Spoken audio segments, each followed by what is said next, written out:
Hello, my dear. This is Miss Tracy, and here is those problems that you were talking about. Miss Kayla, this is the first one, and I have to apologize. This one was supposed to say 30, and there was a typo, and it said 3, so that might have been the problem you were having, and the reason why you couldn't figure it out.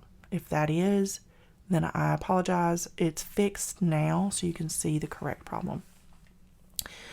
All right, so what we have to do is analyze a little bit of grammar when we do these problems. So this says the distance required for an automobile to stop is. So all of this right here, we can get rid of that. Distance is our subject. So distance is what we're going to be talking about. So the distance is directly proportional. When it says is directly proportional, that means equals k to the square of its velocity. So we're talking about distance and velocity is squared here. Square of its velocity, that's what that means. So now we have our formula. This is what we're going to use to solve the problem. If a car can stop in 1,800 meters, that's distance. So 1,800 goes here. We don't know what k is. From a velocity of 30 kilometers an hour. So that would be 30 squared. What will be the required distance at 28 kilometers an hour? So that's what we're going to solve next. But first we have to find our constant. Okay. This is the one we're going to solve. This is our question. We've got to find the distance with this velocity secondly. So we're going to, first of all, find 30 squared. Let me pull up my calculator. I cannot believe I haven't done that yet. Oh my goodness. There we go. All right, so 30 squared is 900. So 1,800 is equal to 900k. Divide both sides by 900. Our constant is 2. So now we can find the distance when we have a velocity of 28.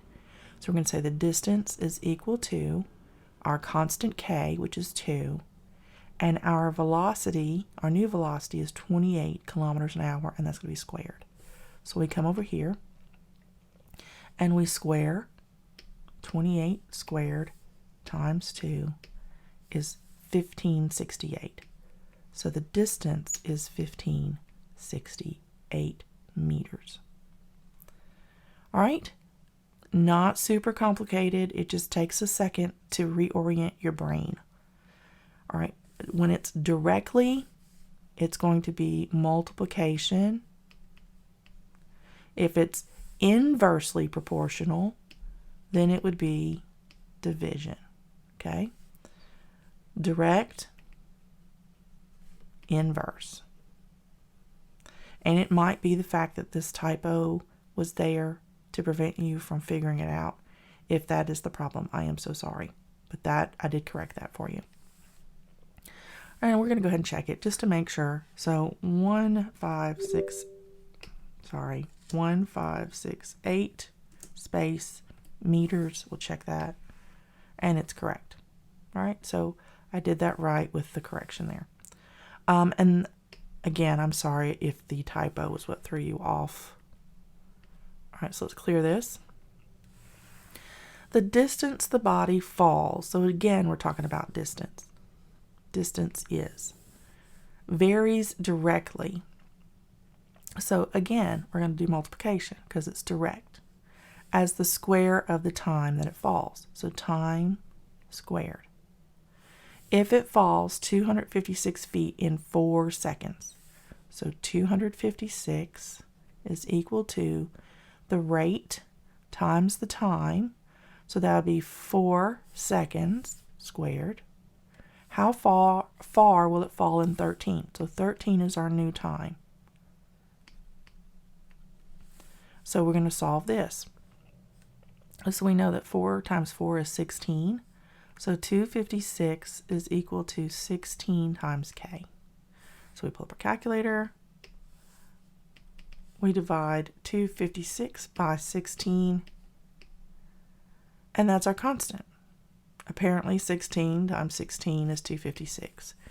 So 16 is the value of k in this scenario. So we're going to drop it back in. So we got to find the distance that the body falls when we have 13 seconds at this rate of fall. And that rate is 16, and then we're going to have 13 squared. So we will square 13 and then multiply that by our constant, and that is 2,704 feet.